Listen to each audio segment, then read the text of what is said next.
So here I am again, in this game with the mountains.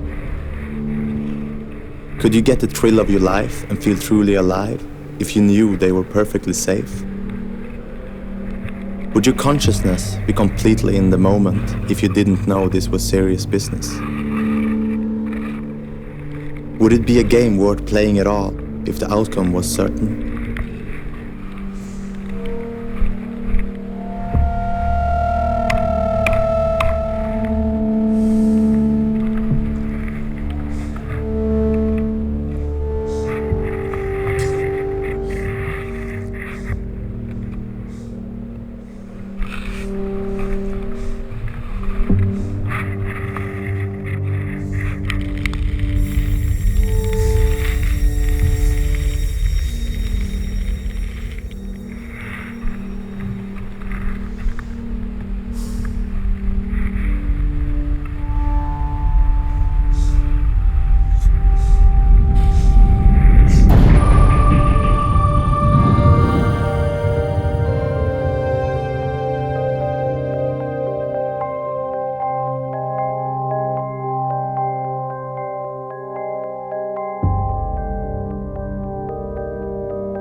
It's now been 8 months since my accident, and I finally felt ready to test myself mentally.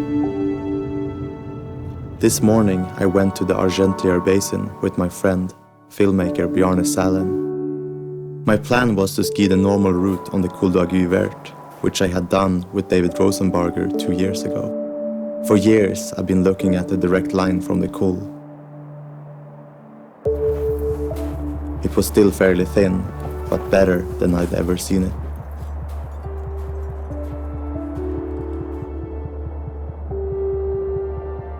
I was amazed by how much deeper the direct line was. Memories of being swept off the mountain kept flooding back. I'll never forget the feeling of my own neck breaking. Fear and doubt followed me the whole way. But I wasn't going to let them win.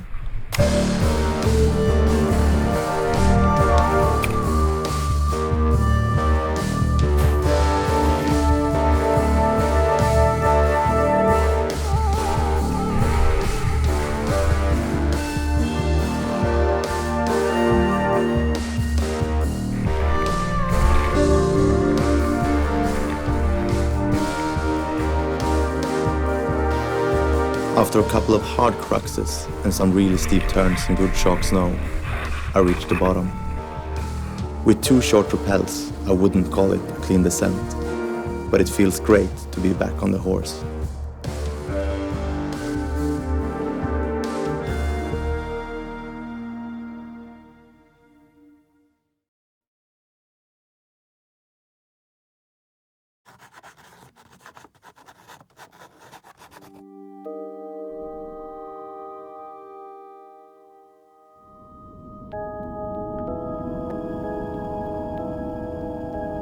Surrounded by darkness, I go out into the unknown with a distant goal in sight.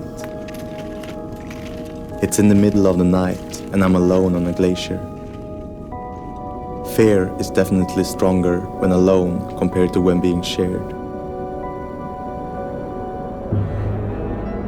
The black holes surrounding me are reaching out to me, whispering the consequences of any mistake.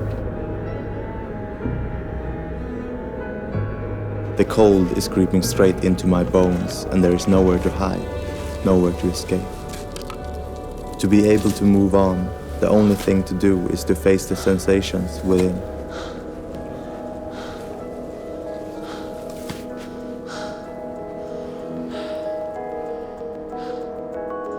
Our inner self is always striving for the way of least resistance, but climbing a mountain is quite the opposite. Is my craving for the objective stronger than my will to run away?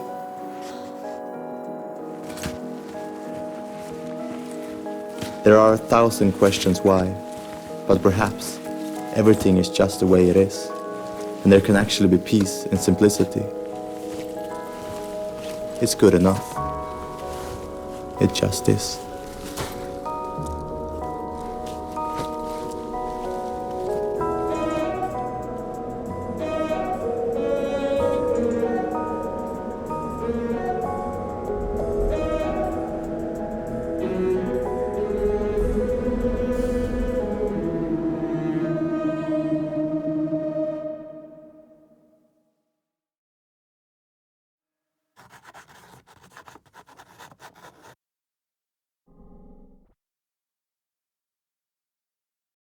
So Paul, what do you think about the ski conditions on Denali? I'd say it's one of the better years we've had in a long time. We think it'll go. Depends on how much mojo you have. You got the mojo? I usually got I it. think we got the mojo. He's got the Jesus mojo, but we're saying don't rely on that.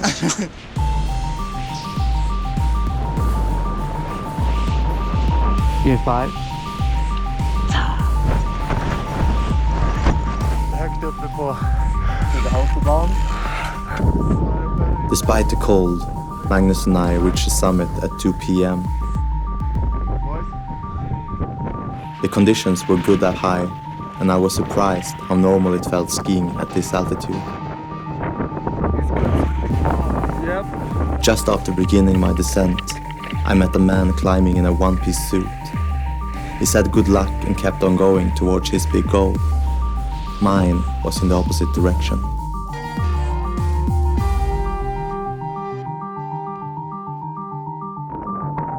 I kept at it down the face, enjoying every turn, and the fact I was in a place few people had ever been before.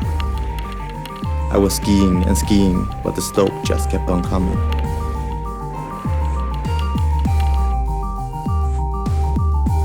Livet kan inte bli coolare än så här. Satan. Lower down, seracs, crevices, ice, rock, whooping snow. I found myself quickly traversing between safe spots. When doing something big, you're always exposing yourself to nature's blows. We just hope we're not unlucky that day. It's a simple fact. By 4:30, rocks were raining from the sky in the afternoon heat.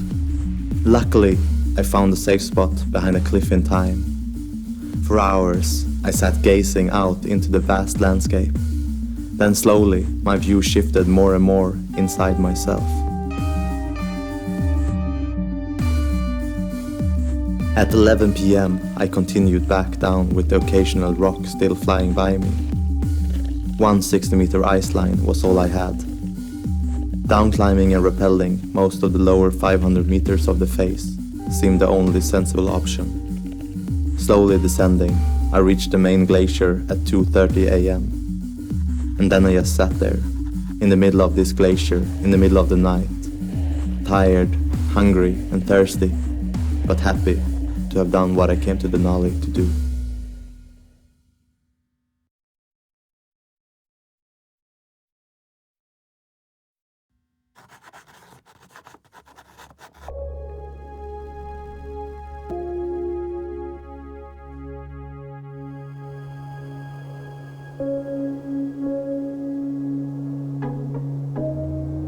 White winter trees in a landscape of black and white, in a place called home. Only the warmth shining from a house here and there is lighting up the countryside. This is a world without shadows. There are only contrasts from objects breaking the horizontal plane. Nothing more, nothing less. It's a place born out of stillness, and somehow it feels like it never started moving. When I breathe, I get a mild sensation in my nostrils of sticky cold from the lowlands, blended with moisture from the ocean. It reminds me of when I was a kid.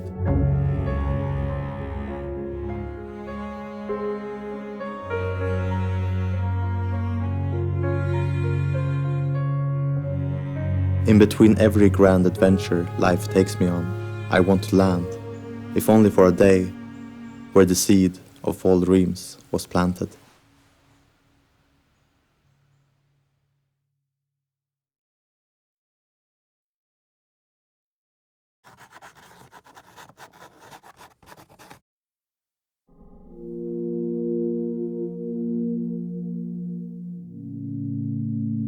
Timing is everything. A rainstorm had just hit town, plastering the mountains higher up, with perfect snow for steep skiing. I figured it would be good skiing on the north face of the Midi. Having just arrived in town and not knowing the conditions, I wanted to wait one day for the snow to settle. After seeing some skiers descending the Mallory that afternoon in what looked like really good snow, I called Bjarne and got my skis.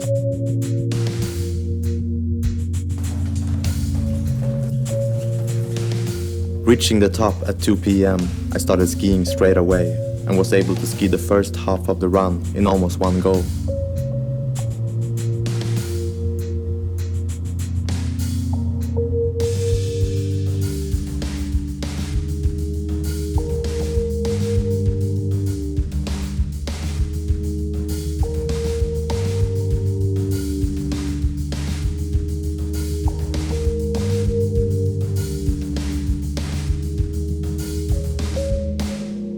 After a few meters on the rope, I reached the second big snowfield.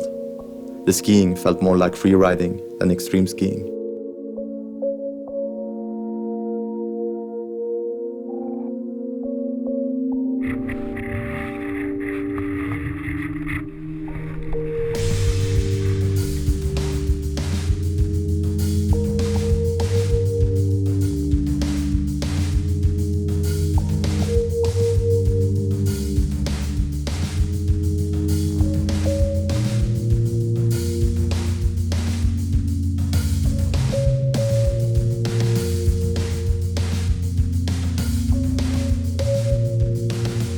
The next day, we were at the Midi at 8 a.m. to meet filmer Guido Perini, photographer Tero Repo, and snowboarder Xavier Leroux. It's gonna be gnarly. Welcome to Chamonix, money. The north face of the Aiguille du Plan is not really a ski. It's more of a mind game where problem solving and keeping one's head cool is much more important than the actual skiing.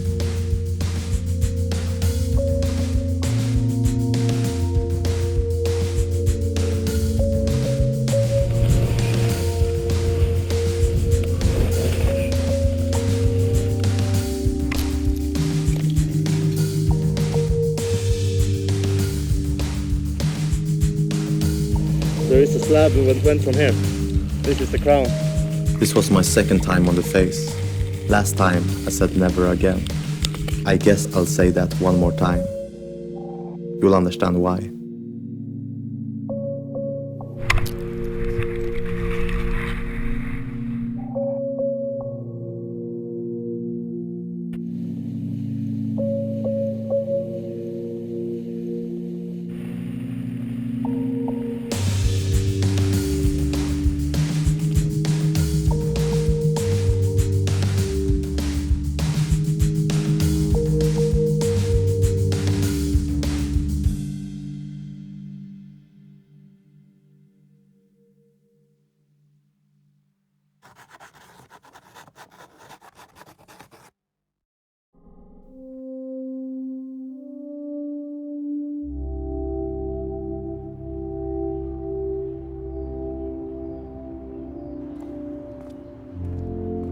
You left a space in my heart that I don't want to fill in.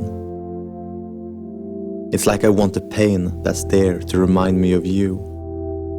Isn't it bizarre that to honor your beauty as a friend, I want to torture myself on the inside? It feels more real that way, more worthy. I bet you're laughing at us right now. You're looking down at us fools, crying in vain, feeling pleasure in our pain. You know it does no good. I think we both thought I would leave first. And I did, but then I came back. You were there for me all the time. With your actions, you show me what a real friend is. I'm sorry you didn't give me the chance to return the favor. But in the end, that's detail among brothers in arms.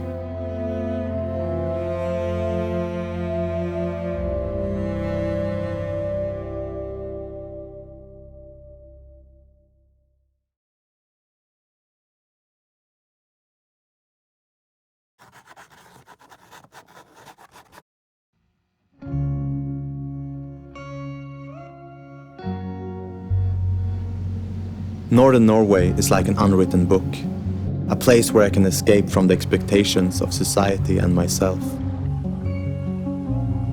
The magic mountain lodge in Lyngseidet was our base from which we chased knee-deep powder every day. Skiing on steep mountain faces next to the ocean with good friends, not too far from home, gives me a sense of calm. It's times like this that redefine beauty in my life.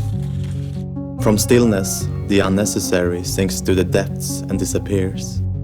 Left behind is a clear and beautiful world, and grains of what I would call happiness.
Six first descents in 3 weeks was the icing on the cake. It was definitely the best trip of the season.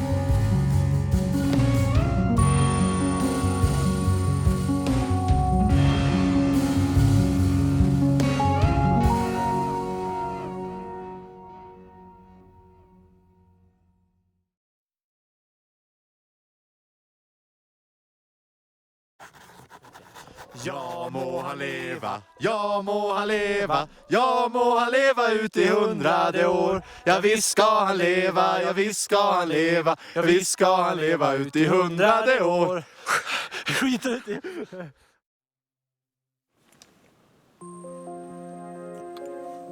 This is the hardest thing I've ever done. And the funny thing is, nobody will ever really know. We are totally alone on this mountain that has taken more than 24,000 lives. Can you feel the altitude at all? Bjarne is so sick he can't eat, and there is no way he can go higher. At first glance, pushing solo up 1,600 meters of fresh snow, crevices and seracs seemed like a suicide mission. For no good reason, just a bad gut feeling, I turned around just an hour into my first attempt. 2 hours later, we were rattled awake in our tent by the roar of a serac falling down the mountain, exactly where I would have been. Rule number 1, always trust your gut. Persistence is favorable, says the old proverb. Never have I had to dig deeper to reach a summit. I'm tired. It's hard to breathe. But I'm going up here.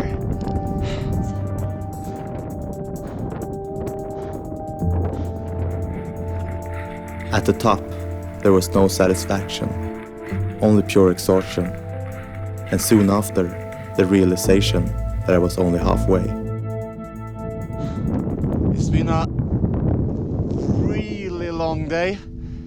And I don't know if I've been more tired than this.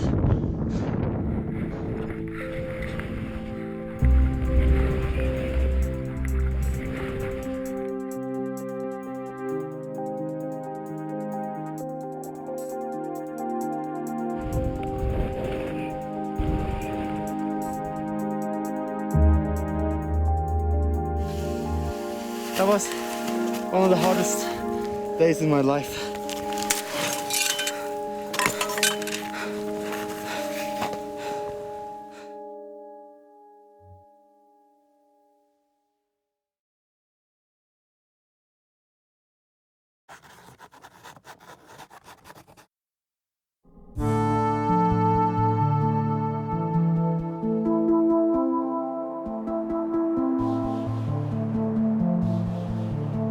Where am I going? Before, I would have said to the end. But now, the end means something completely different to me. What society views as sane is only based on what's widely seen as normal. And normal means only having the normal fears, normal views of reality, and the normal limitations of any ordinary person. Rebels and visionaries are rarely celebrated in their own time, but it's always their breakthroughs in consciousness that tomorrow's reality will be built upon. Only by defying society's expectations can you find the true uncertainty that defines adventure.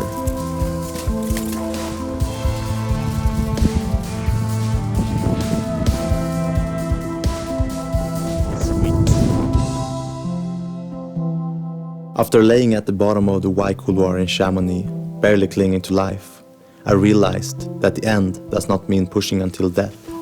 It means pursuing your dreams until the uncertainty, risk and adventure begins to fade.